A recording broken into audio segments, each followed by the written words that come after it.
All right, rock and roll. You're listening to me, Diamond Sam LaVallerie, right here on Digital Revolution Radio. And, you know, every great performance needs a sequel. Jaws, The Godfather, Sabrina Fallah. So we are here right now for part 2 of the interview with the ever-talented, ever-beautiful Sabrina Fallah. Hi, Sabrina. Hey, what's up? How was your week?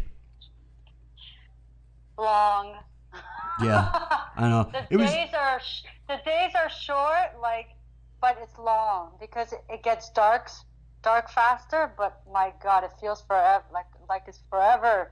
I ended up going to bed last night. Talk about a really long day. I woke up at 5 in the morning and I went to bed at 3. Tell me about it. I could barely function right now. I'm lucky I can even talk on the phone right now and not be a raisinette. I know because in like an hour or so it's going to be dark outside here. Yeah. So, yeah. Well, once again, just like last time, we are joined by your number one fan, my daughter Thea. And right now she's crunching on her interview with you because she lost the original questions that she had. So she's really crunching hard. So, crunching on my pencil. And right now she's eating her pencil. So we will we'll stall for you, Thea. What? Nothing, honey. We'll stall for you. Okay. All right. So the first interview we did, I had a lot of fun. Thea had a lot of fun. We hope that you had a lot of fun. Oh, yeah, definitely, yeah. We had a lot of great feedback on it, so we figured it was like right after we were done recording the first interview, me and you started talking about part 2. It wasn't even like anything. Yeah. That was just because you mentioned some questions you wanted to ask, so I said, why don't we add it to a part 2? Yeah, that was a great idea because it wasn't until like after when I shut the encoder off where I was like, damn, I should have asked her about that. That would have been really cool. And then I started second guessing everything about the interview. I was like, I got to have her back and do it again. Yeah, of course. So tonight, during the interview, I'm going to play a couple of songs. And one of the songs that I'm going to play that I didn't mention to you is one of my favorite songs by you. It's called Frontline. And also I was on your website, sabrinafallah.com, and I really dig the picture they got of you holding up your fist in the air with the guitar and the crowd reaching up to you. I thought that was a great image. That was amazing. So I wanted to ask you about that particular song, Frontline. What was the inspiration behind that? Well, I wrote Frontline during a time where I was having problems with my my friends because I was in Toronto and I was away from home and I was doing my music and I'm recording and performing. So I was away from my friends and that was the time when I was feeling things weren't going so well. So I wrote Frontline about going for your dream and not letting anybody get in the way, because as you go up, you may lose friends as you succeed and make new ones. So it's basically going for the top, doing it. And that's why I wrote the song, because I was actually feeling that at that moment when I wrote it. So yeah, that's Frontline. See, now that's another thing that's very impressive about you. Growing up and having my love affair with music, there were a lot of, I look back now and I look at other musicians that have wrote songs that absolutely had no idea what they were writing about. I don't have that. Oh. There is not anything in you that remotely comes close to that. Everything you write about is very emotional. You know, you write with a lot of emotion. Yeah, I wrote about what I for that song specifically, I wrote about what I was feeling at that moment. Plus, I'm sure there's many people who can relate to it as well. Oh yeah, absolutely. I've lost friends in the past. I recently lost a friend because of there were some complicated situations involved. So yeah, it's something that still, even at my age now, it's something that still continues. So Well, the thing is, as you do what you enjoy in life, sometimes people start getting jealous and you feel they're not supporting you like they were before, or they never supported you. And then I wrote, and then I wrote the song. And then actually a few years later, I think a year or so, actually, yeah, a year later, actually, you know what? That year was the year I left my friend, and then the next year I went to Nashville. Wow, that was close. yeah, I just remembered. So everything happened. So it's as if I wrote that song. I released it. A few months later, I left my friend, and then the next year I went to Nashville. Oh my God, I didn't even think about that. Time flies, man. yeah. That's But another. it's so close together. But I'm okay. Like, sometimes you have to make a decision for yourself, and if you don't feel that there's a good vibe around you and things are holding you back, you have to get rid of it. It's not like I didn't like them, it's I didn't feel that they were supporting me Yeah, enough. they didn't fit in the plan. And yeah, things happen. It's life. Yeah, And then that's- I make a ton of new ones, new friends, and then life gets better. that is such a beautiful. That is such a beautiful way to look at it. Yeah. Now, before you were mentioning on how fast time flew for you. Could you tell me about how you were discovered? LinkedIn. Really? Yeah. 2018.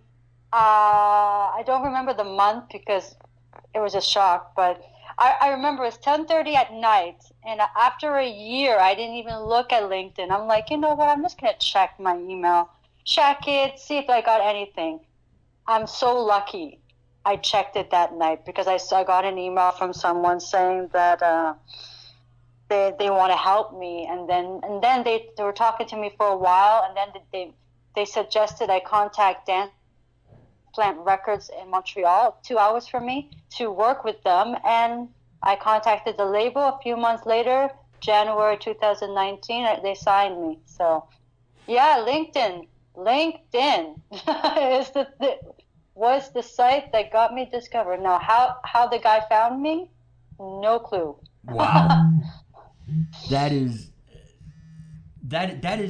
comes close to like finding a pot of gold on the street. Yeah, it's because a lot of people who get discovered always say, how did they find me?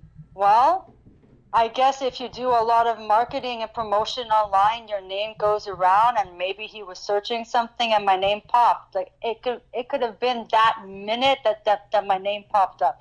Like things just happen, like you never know. Well, I'm gonna give you the credit for the music that you perform and write. It's infectious. Once you hear it, to me anyway, it doesn't let you go. The first time I heard the first song I heard from you was Paradise. Paradise, and it stayed with me for a while. Now the song Paradise, as you mentioned last week, was about depression. Yeah. And I mean, I don't suffer from depression, but I was in a dark place in my life at the time I heard that song, and I could identify with it because I thought I had paradise and I didn't. So I identified with the song immediately, and it stuck with me. And then after that, I heard "Kiss Is a Killer," and I was sold. And then my daughter was just totally Sabrina fallah crazy. Well, I think the reason you got stuck to it is because I write about real things that happen in life. Yeah. And that people go through. And then I like to help people to know that they're not alone. So you obviously felt it because you went through something similar to what the song was talking about. Yeah, absolutely. That got you to feel it. So, yeah. A few people have told me that my Paradise song has helped them actually. Mm-hmm. Yeah, absolutely. To get stronger and not to give up. Like, I know it's about depression, but it also helps you not to give up on yourself in life too. If you think of the song in a different way, I'm also saying don't let go of yourself. Try to be strong. Right. But it's tough. But work harder. Try it. And then eventually you will get it. But it takes a lot of energy. But in life, you just have to be nice to yourself, and everything will be good in the end. Spoken like the true professional that you are. That was great. Now, when we got done with the interview last week, me and you were talking on the phone for a bit, and I mentioned to you a question that I really, really wanted to ask you. Now, one, I have my whole life I've been a Led Zeppelin fan. Would you like to tell us about your connection to Led Zeppelin, or Led Zeppelin's connection to you? Well, you mean the producer that worked with Led Zeppelin? Yes. Yeah. I should clarify that. So the story is long, but I'll try to make it short. When I was in college in 2010, I was in the pre-music production program. So we had a producer's class where the producer would either come in or go on Skype or call in to the class. And Stuart Epps was on Skype one day with us. But I was in the front, and I used to be extremely shy when I was younger. So I used to have my hoodie up, and I would hide in the corner. And I didn't know the webcam was facing me. The camera was facing me. So when Stuart was asking the class, like, who plays guitar, I raised my hand. Who sings, I raised my hand. Who writes, I raised my hand. I raised my hand for every single thing he was asking. And you know, there's like 40 people in that class, right? Because it's a college class, right? Yeah. And out of the blue, he says to my teacher, Lou, who is that girl with the hoodie in the front? I want to talk to her. Because I raised my hand for everything. I didn't like he was probably noticing that I did. I don't know. He just picked on me. And then and then I'm like, Lou, it's me. I'm the little girl, you know. And then I said, okay, so yeah. And then he's like, I have some questions to ask you.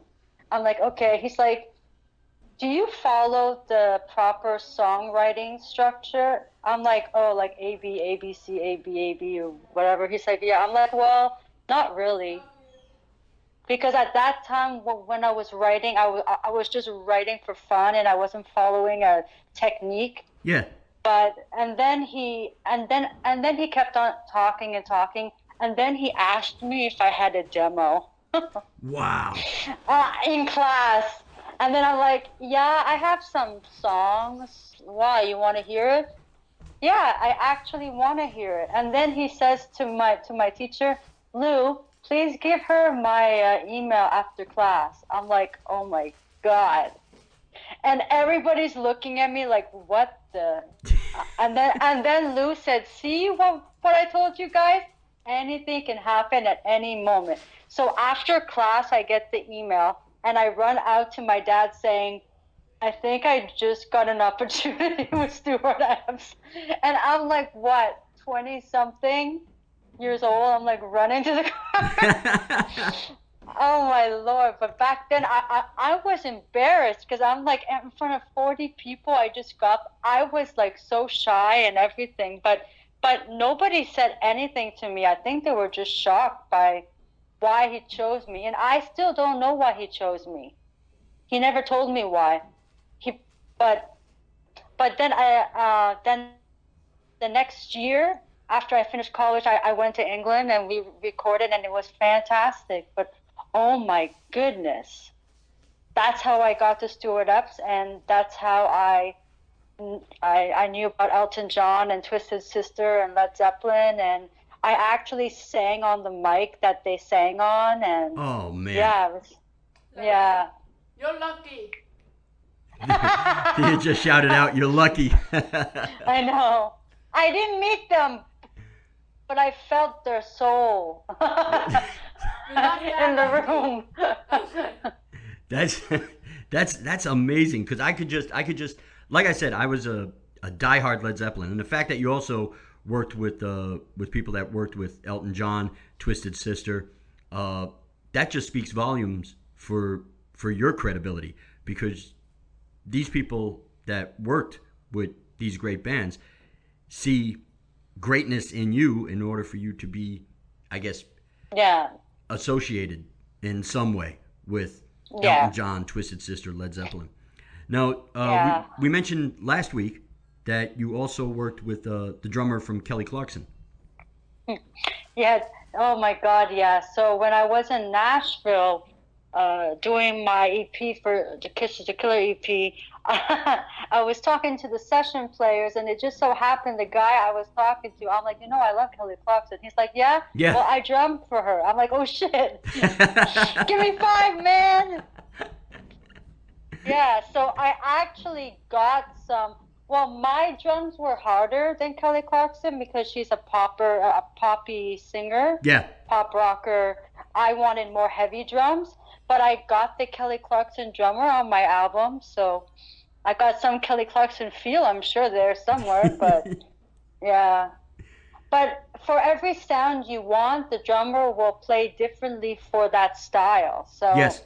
I got Kelly Clarkson's drummer on my record, but he played it the way I wanted it, but I still got her drummer, and that's cool. Who knows? Maybe I could have met her. I don't know.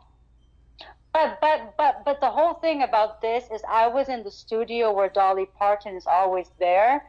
So every day I was walking in, I'm like, is Dolly Parton here? He's like, no, not today. I'm like, because Kent Wells, who I worked with, is Dolly Parton's bandmate and Okay. producer. But he kept on telling me, everywhere you're walking and that mic you're singing on, Dolly Parton was there. I'm like, really? That's pretty impressive because Dolly Parton's, I mean, I'm not a big country music fan, but No, either way but you look she at it, she's a is legend. good. I'm not a big country fan either, but it's Dolly Parton. Yeah. And actually, Kenneth asked me, is there any questions you want to know about Dolly? I said, sure. One thing, is she as nice as she is on TV off stage? And then he's like, oh yeah, she is so nice. I'm like, I thought so. Because sometimes I can tell if an artist is good off and on, like in front of the camera or off camera. Right. She looks as if she's sweet all the time. I remember, like I said, I wasn't a big country music fan, but I do remember when I was younger, I was a Burt Reynolds fan, and I remember seeing a movie with her and Burt Reynolds. I couldn't remember the name of it. Oh, okay. I think I know which movie, but I can't remember. Yeah, I can't remember the name of the movie. And then I saw her in 9 to 5 with Jane Fonda and Lily Tomlin. 9 to 5. Yeah, okay.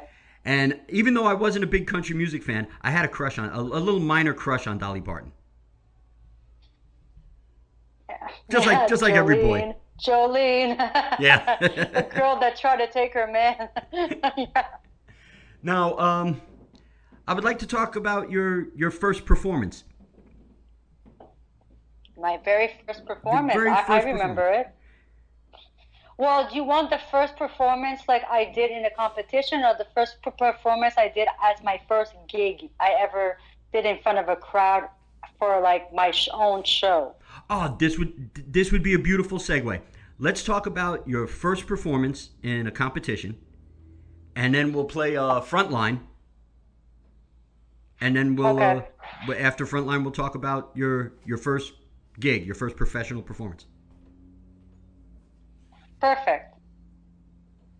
Okay, so tell me about your first competition. Okay, I don't remember the year, but I remember I was 14. And I went to this vocal school, and they had this thing you can sign up for a competition.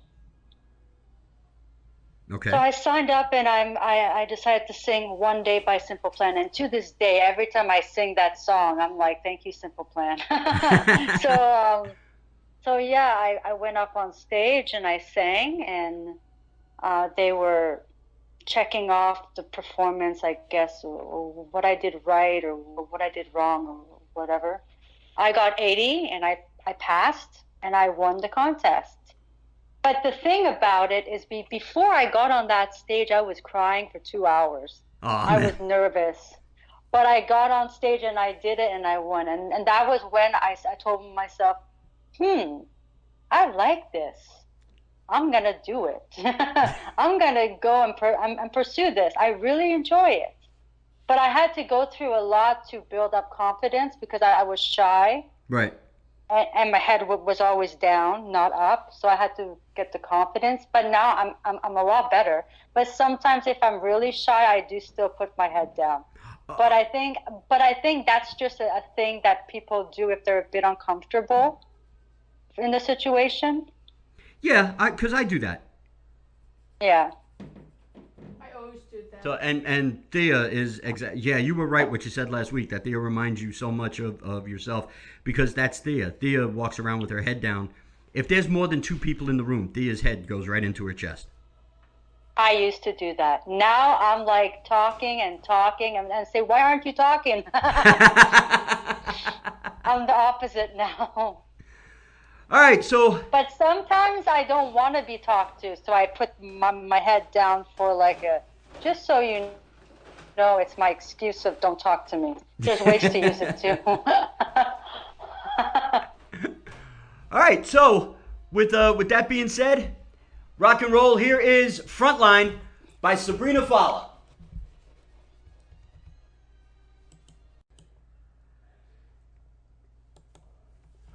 All right, rock and roll.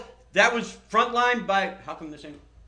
Oh, there it is. Okay. All right, it is working.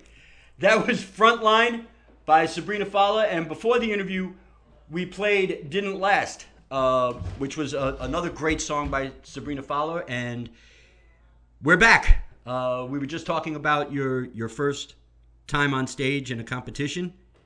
Yeah. How's about telling us about the first time you played as a professional musician? First time I played as a professional musician.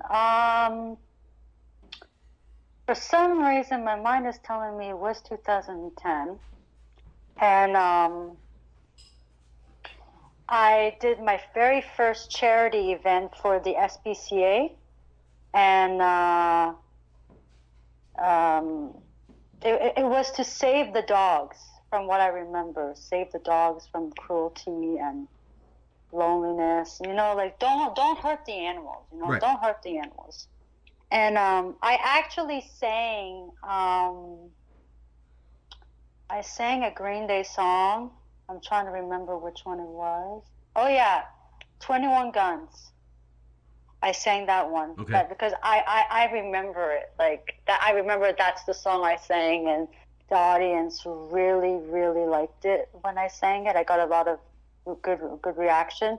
But yeah, that was my very first performance. I had to get in the car, drive to a different city, and perform on stage, and I enjoyed it. So that was my very first kind of like a touring, because I had to drive 5 hours to get there, 5-6 hours to get there.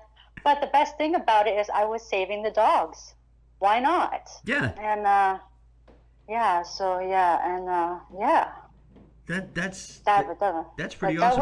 That was I think the first one that got me got me to move forward in my career, because I had to do that first step, and then more and more came after that. But that was the very first one I did. What's your most memorable moment on stage? The one when I fall or trip over my cord. Oh man, that's terrible. Okay, most memorable would have to be 2013 May. So May 2013, Ottawa Tulip Festival. I'm on stage. I'm announcing. Hey, there were the little young kids in the front watching me. And before I spoke on the mic, I just leaned down and said, "Do you want me to play a One Direction song for you?" and then I said, "All right, guys, they want One Direction. I want One Direction. Let's do this." I used to be a huge fan of One Direction. Okay. So I'm not afraid to admit it, but they're not a band anymore. But back in the day, they were awesome. I don't remember the song that I sang, but my God, they were dancing. And then after that, after my show at the festival, I don't know how they got on stage. Oh, man. I'm turning around, all the kids are lining up behind me. I'm like, are you guys even allowed here? They let us up. And then I said, and then she's like, "I want your CD." Oh, man, that is awesome. So I actually have a picture online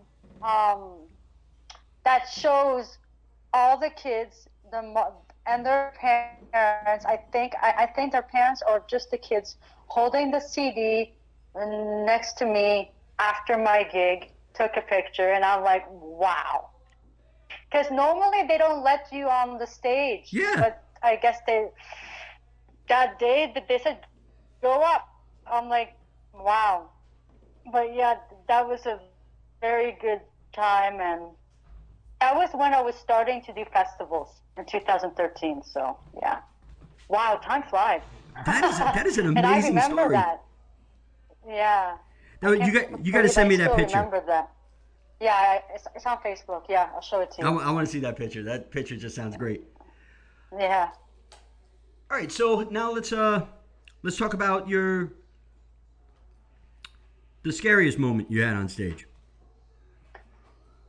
Well, normally I put the guitar cord in the front when I'm strumming, but Okay. that night I put it behind me, and I was wearing heels, so when I backed up, I tripped on my guitar cord, and I fell back.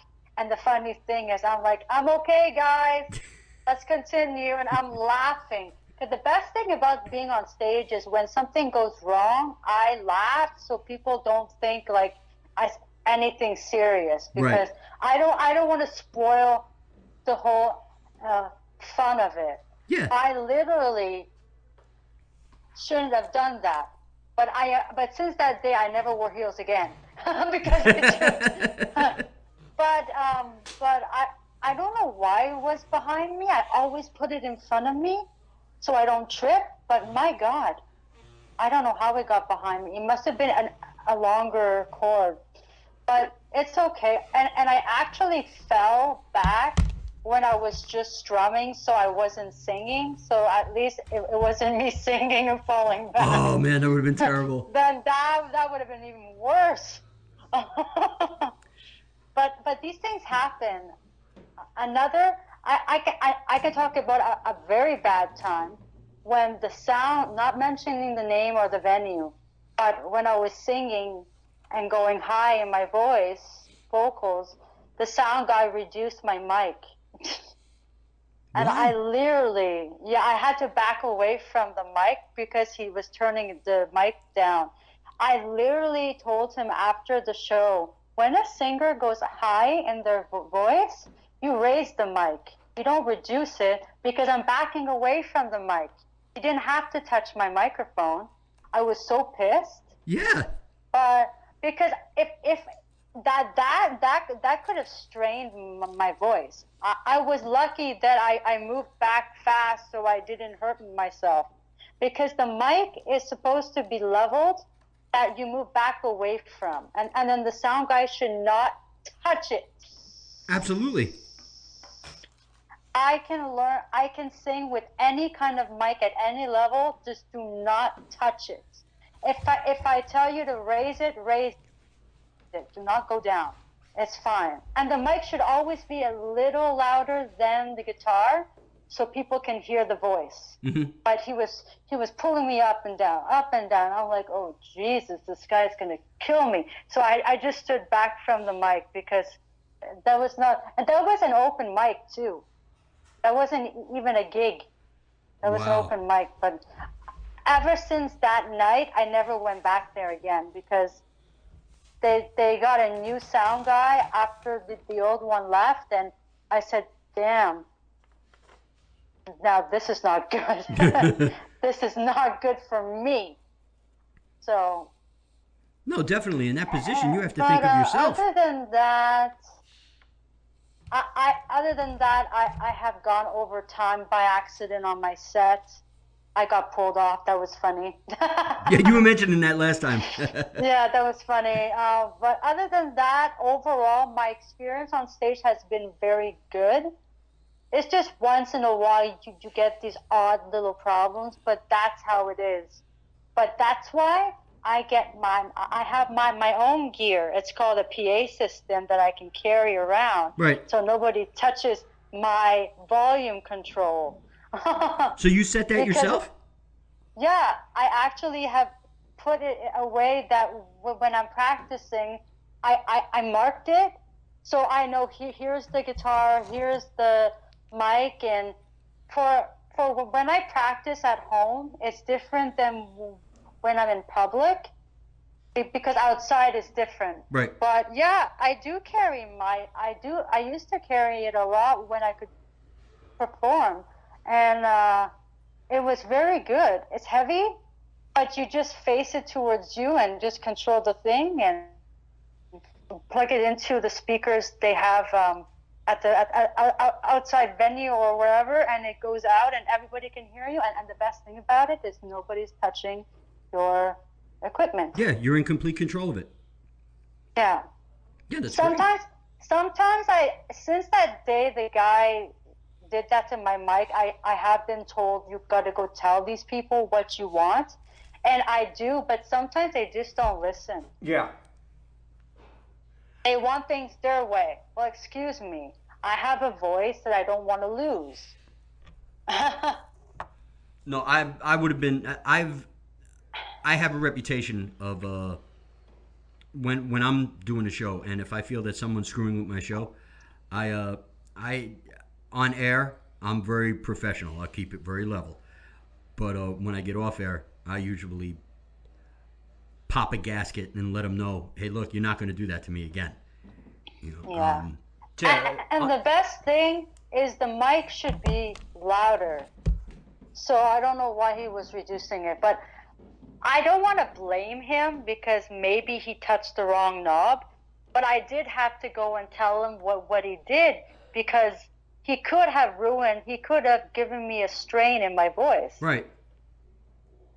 And I told him, next time, bring it up, not down, please.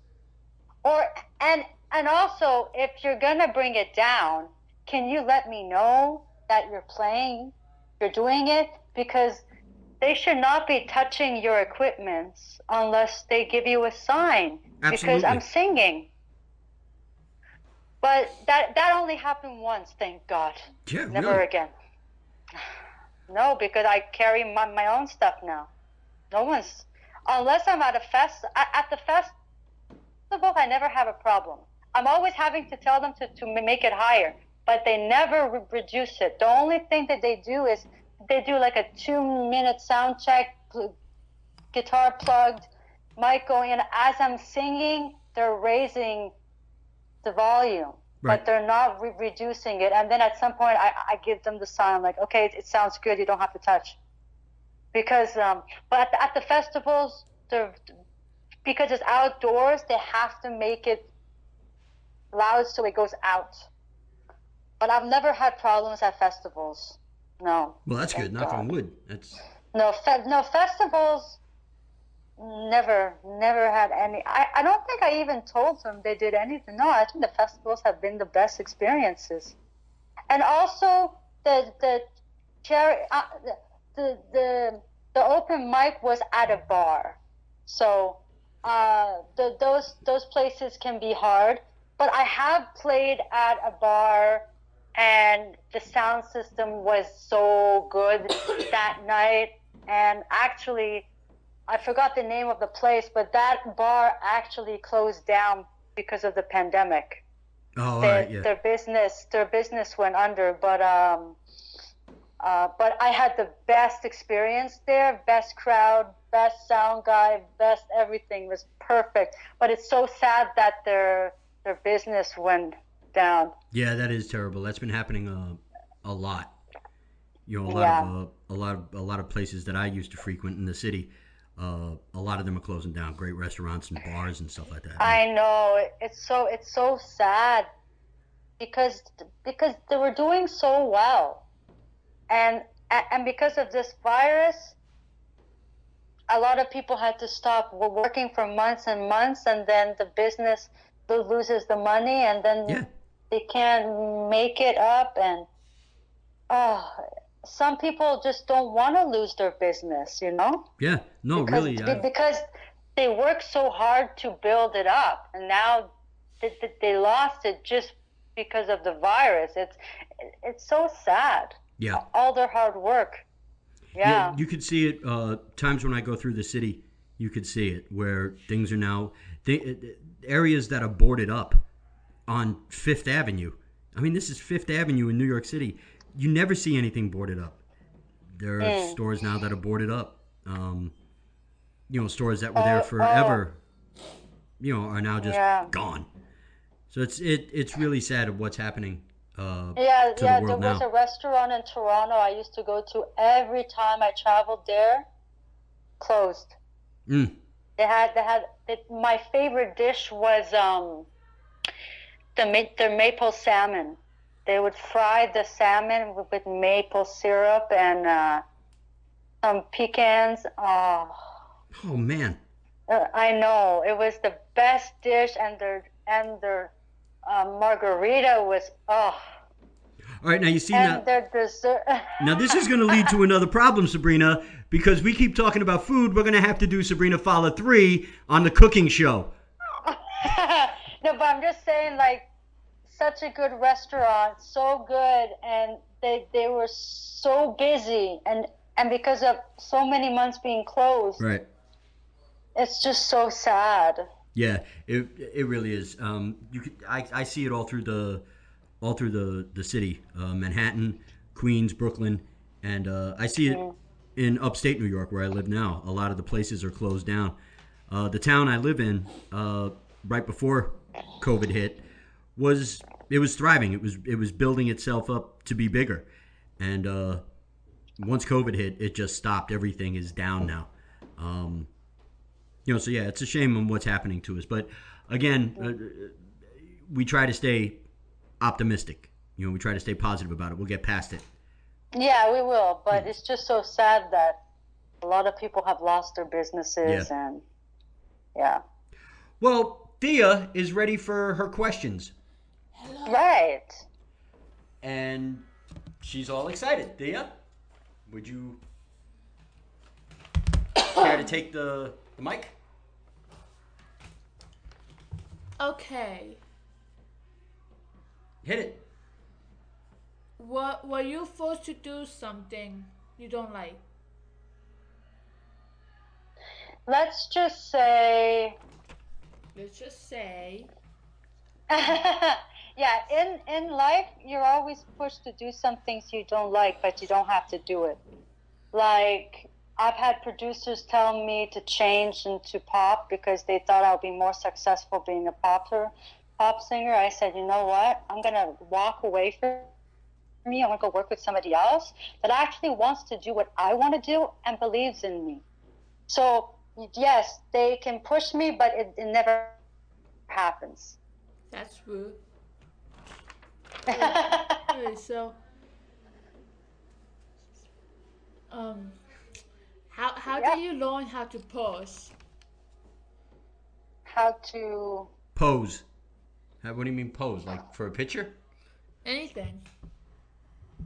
I just stand there and smile. Yeah, pretty much that's what I do. Yeah. or whatever look they want. Sexy, love, shy, whatever comes out. Honestly, I've done photo shoots and all they say is stand and do what you want. Like, I've never been told to do anything, but I guess you learn as you do it and get comfortable with it. Yeah. Have anyone made stories about you? Made up stories about me? Yes. Not that I know of. Guess I haven't found those stories. I No. don't, and if they have, just remember, if it didn't come from me, they aren't true. So I don't know. I'm gonna search it up later. A little goof. What got you into music? Passion, the love for it. What really got me into it was being able to go on stage and then getting through the fear of performing and then building up confidence to wanting to do it. And then my beautiful Green Day came into my life and helped me to discover that I wanted to do rock. So I thank them for it. So everything just came together, a lot of work, and I'm still working. I'm still doing stuff, but I still feel I am 14, still trying to figure out what I want. Sometimes I go back into my 14-year-old self. Now that you won the contest, what should I do? and that's what I did. I had to learn guitar. I had to learn how to write more songs, to learn covers.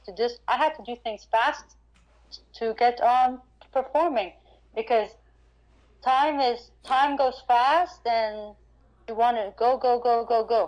Do it, do. Right. Yeah, I can't believe how time has gone so fast. My God. Yeah, I'm faced with that dilemma at my age Sometimes now. I think I back. sit in my room still thinking I'm 12 years old, trying to think about what I want to do. Yeah, I still do that. Yeah. I think everybody does it. Yeah, I think yesterday I was just sitting in my room going, what do I want to be when I grow up? Yeah, because even if we do something, it's like, what else could I have done? You know? You never know. Who inspired you? Green Day? Great. I was just about to say that. Yes, Green Day. Okay. Their music, their sound, the people that they are, their love for music, the way their attitude and not caring what people say and they do it. Like they're very like, if you don't like us, we don't care. Okay, we're still making music. Like that's how they are. That's definitely a great attitude to have. Mm-hmm. Okay. Were you a good kid when you were were you a good kid at school? I was the kid the teachers wanted the most. my teachers would tell my parents, if my whole class were like Sabrina, the day would be better. I was quiet, I was shy, I listened. I was the good kid. The good kid in class. Yeah. I tried to be a good kid, but sometimes I get angry very easily. Me too. Don't worry. that happens. Especially Because by you my get bullies. tired of things. Yeah. Were you bullied at school? Yes. Very much. But knowing about the bullies, I think they were just jealous and they were just mean and not happy with themselves. But yes, I have been bullied. But I live life and I'm okay. I don't let that past affect me now. But I was. That's good because I might have the past affect me in the future. Alright, where did you grow up? I grew up in Ottawa, Ontario, Canada. Don't and I'm know what still that here. is. Pardon? Ontario, Canada. That's It is the west side. You The don't west even side. It's the west side of Canada. I don't know anything about Canada. I know that Me? we're closer to Montreal than we are Ottawa. I know, but I'm just saying if you look at the map, I'll be on the west side of it. Right. So, Yeah. good thing. I'm done with the questions, so I'm gonna go now. She is such a geek. Well, thank you for the questions. Very good, sweetheart. Alright, have a good day. I think she's busy. I think we're being brushed off. I think she has a kid thing to do. What thing? Oh. The only thing I mostly do is just listen to music and eat crackers. That's her plan. She's going upstairs to listen to music and eat crackers. It's good because I have my I had Ritz crackers right today here. too, so we are definitely alike.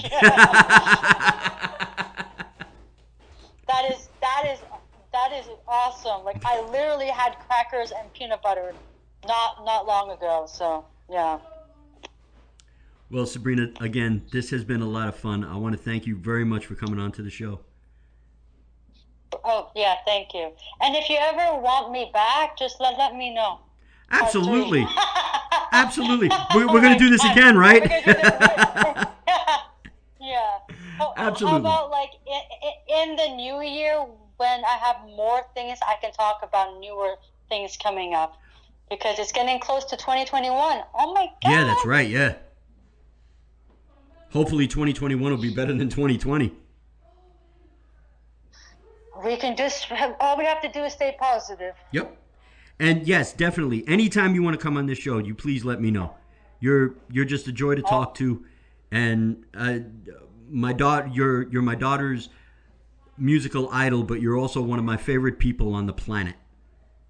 Oh, thank you. So, and it was a joy having you on the show.